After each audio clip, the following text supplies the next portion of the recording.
안녕하세요. 바이언입니다. 어느덧 세 번째 꼭지를 들려드리게 되었습니다. 응원해 주신 분들에게 감사를 전하면서 오늘 두 번째 연금술 이야기를 시작하겠습니다. 이번 곡지에서도 연금술이란 용어가 담고 있는 형이상학적 의미를 다른 각도에서 한 번 더 고찰해 보도록 하겠습니다. 지난 영상에서 연금술의 원래적 의미는 돌덩어리를 금덩어리로 만드는 기술이라고 요약해 드렸었죠. 그렇다면 우리 이 두 가지 물질의 특성을 좀 비교해 보십시다.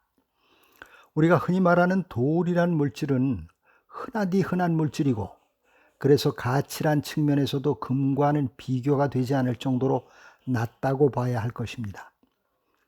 물론 아주 예외적인 경우도 있긴 하겠지요. 수석과 같은 것들 말입니다. 어쨌든 대부분의 돌들은 길가에 아무렇게나 굴러다니고 사람들의 발에 치이는 물질입니다. 모양도 그리 사람들의 관심을 끌만하지 못하지요. 그러나 반대로 금은 어떠합니까? 여러 가지 측면에서 돌과는 차원이 다른 물질로 사람들에게 인정받고 있습니다. 가격도 엄청 비쌀 뿐만 아니라 녹슬지 않고 거의 영구적으로 빛을 발하는 특성을 갖고 있습니다. 그런 특성 때문인지 여러 가지 상징적 의미도 지니고 있지요. 왕의 명예와 권력을 상징하기도 하고, 충성심 혹은 우리가 가장 관심을 갖는 부의 상징을 지니고도 있습니다. 제가 왜 이렇게 당연한 비교를 하고 있을까요? 연금술이 갖는 또 다른 우리가 간과해서는 안 되는 상징적 의미가 여기 담겨 있기 때문입니다. 돌을 금으로 만드는 기술은 어찌 보면 우리 인간 스스로에게 그런 극적인 변화를 만들어내는 기술을 상징하고 있는 것은 아닐까요? 저는 그런 극적인 변화를 의미하는 용어로 변혁, 즉 트랜스포메이션이란 단어를 좋아합니다. 가치 없이 혹은 가치를 별로 만들어내지 못하면서 평범하게 살아가던 우리의 삶이 금처럼 많은 가치를 만들어내고 빛이 나는 아름다운 인생으로 극적인 변혁을 경험하는 것, 얼마나 멋진 경험일까요? 그래서 경영학 공부 중에 변혁적 리더십이란 용어가 저를 사로잡았고, 이를 주제로 논문을 쓰게 되었던 것이지요. 그런데 절묘한 것은 말입니다. 성서에서도 이런 상징적 의미를 동일하게 내포하는 일화가 등장하고 있습니다. 신약 성서를 보면 예수께서 많은 기적을 행한 기록들이 담겨 있는데, 그중 제일 먼저 일으킨 기적이 무엇인지 혹시 아시나요? 결혼식 피로연에 참석하셨다가 준비된 포도주가 다 동이 났다는 얘기를 듣고 맹물을 포도주로 만드는 기적이 바로 그것입니다. 자, 여기서도 우리는 맹물과 포도주, 이 두 물질을 비교해 볼 수 있을 것입니다.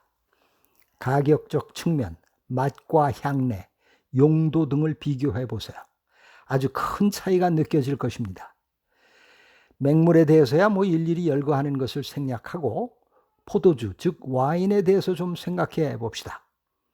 일단 맛과 향내, 그리고 색깔이 얼마나 다양한가요? 저도 한때 와인 공부를 좀 해보았었는데요. 예컨대 색깔만 해도 보라색, 진홍색, 심홍색, 황갈색, 갈색 등의 다양함을 뽐내는가 하면 향내의 종류는 점입가경입니다. 한번 열거해 볼까요?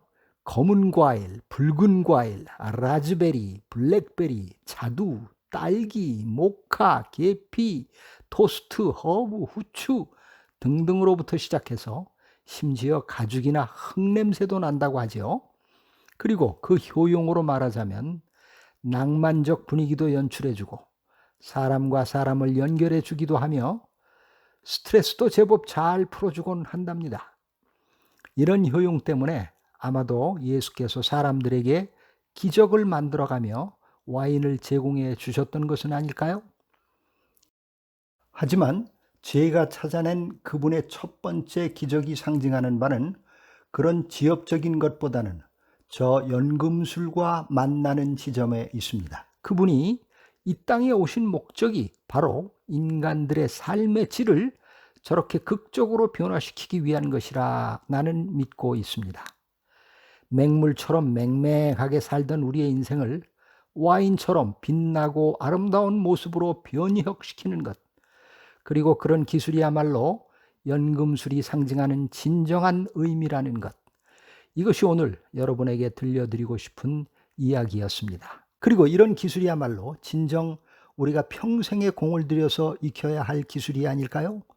이것이야말로 바로 바보 연금술사가 추구하는 철학적 연금술에 관한 이야기였습니다. 물론 부를 만들어내는 기술도 차차 여러분들에게 풀어놓을 작정입니다만, 우선 먼저 이렇게 더 영원한 가치에 먼저 관심을 가져주시기를 희망하는 것입니다. 마지막으로 앞에서 잠깐 언급한 변혁적 리더십이란 용어에 대해 조금 더 들려드리고 마무리하겠습니다. 리더십이란 용어가 포함되어 있으면 나 자신만 그런 변혁을 경험하는 데 그칠 것이 아니라, 더 나아가 다른 사람들도 그런 경험을 할 수 있도록 도와주고 이끌라는 의미가 될 것입니다. 학문적으로 이야기하면 조금 지루해질 수 있겠습니다만, 그래도 관심 있는 분들을 위해 잠깐만 정리해 드릴까 합니다. 관심 없는 분들은 스킵하셔도 되겠습니다. 그래도 잠깐 들어두시면 상식을 넓히는 데 도움이 될 수 있겠지요? 우선 트랜스포메이셔널 리더십이란 용어를 학계 최초로 소개한 분은 지난 2014년에 96세를 향유하시고 돌아가신 제임스 맥그리거 번스라는 분이고, 그가 1978년 출간한 리더십이란 책에서 다루고 있다는 것을 알려드립니다. 그리고 본격적으로 이 용어를 깊게 연구해서 널리 보급한 분은 또 따로 있습니다. 버나드 바스 박사님이십니다. 그는 아예 책 제목을 트랜스포메이셔널 리더십이라고 해서 2005년에 출간한 바 있습니다. 그리고 그분이 정리해서 소개한 이 변혁적 리더십의 큰 특징 4가지는 기억해 둘 만한 핵심 포인트가 되겠습니다. 읽어드리면 다음과 같습니다. 첫째, 이상적 영향력 혹은 카리스마를 발휘한다. Idealized influence. 둘째, 조직원들에게 영감적 동기부여를 제공한다. Inspirational motivation. 셋째, 부하의 발전적 욕구를 이해하고 개별적으로 배려한다. Individualized consideration. 넷째, 부하의 아이디어와 가치관에 지적 자극을 가함으로써 새로운 각도에서 문제를 바라보게 한다. Intellectual stimulation. 영어로는 모두 I로 시작한다는 특징도 기억하는 데 도움이 될 수 있을 것입니다. 더 이상 자세한 설명은 생략하기로 하겠습니다. 추후 언젠가 이 용어만 떼어서 더 공부하는 영상을 올려보도록 하겠습니다. 어쨌든 오늘날 세상은 이러한 특징을 지닌 리더들을 절실하게 필요로 하고 있다고 말할 수 있을 것입니다. 그리고 이는 바로 제가 애용하는 용어 연금술이 추구하는 의미와 결국 만나게 된다는 말씀을 드리면서 오늘 제 얘기를 마무리할까 합니다.